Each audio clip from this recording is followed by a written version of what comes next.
Now this is a confusing question. It is a very loaded question, a very confusing question. And what I'm trying to ask here is that you look at any noble gas and you look at the outermost shell. I'm asking whether that outermost shell is completely filled for all the noble gases. So here are our noble gases. They are found in the group number 18 and those are all noble gases. They are our friends because they are not very reactive. So of course they do not make their chemistry very complicated. So here we have a number of noble gases, the first one being the helium.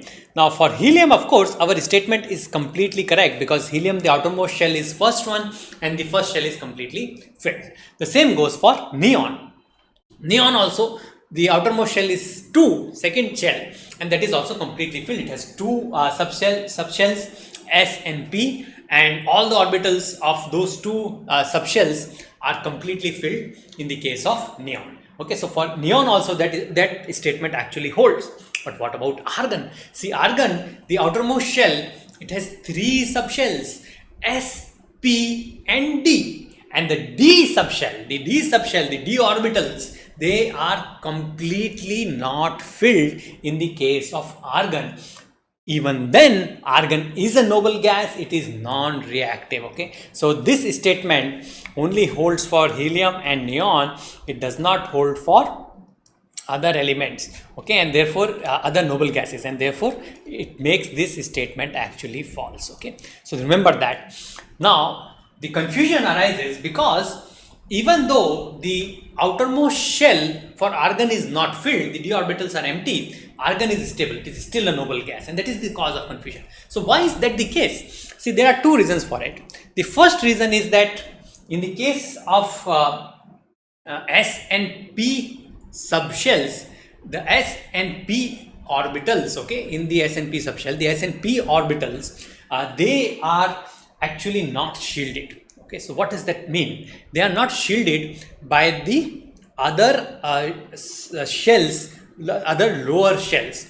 Okay, so what that means is that an atom which has half filled S or P subshells would try to fill them as soon as possible. Either it would try to make them completely empty, or it would try to fill those subshells, those S and P subshells as soon as possible. So half filled S and P subshells are more reactive than half filled D subshells, and the reason being that S and P subshells are actually less shielded. So that is the first reason. So that makes the argon stable, even though the d orbital, the d subshells, the orbitals, they are completely empty. Okay, and that is the first reason that if for example, if we have chlorine, the P subshell, the P subshell, of the third one, okay, of the 3P, that particular subshell, it has one less electron. So chlorine would be very, very reactive. It would try to gain one electron and then become argon. Okay, but once it comes to argon, because the S and P subshells, they are completely filled, no more electrons, argon would not try to take more electrons and try to fill its d orbitals. And the reason being that S and P subshells, they are more reactive than the D subshell of the same shell. Okay, so that is the first reason. The second reason is that in the case of noble gases, their d orbitals or the f orbitals of the last shell, okay, the d orbitals or the f orbitals of the last shell, they are completely empty. Okay, there are no electrons present. So for example, in the case of argon, the 3D shell is completely empty. Only from the scandium that the 3D shell starts getting filled. So because of that completely empty D subshell,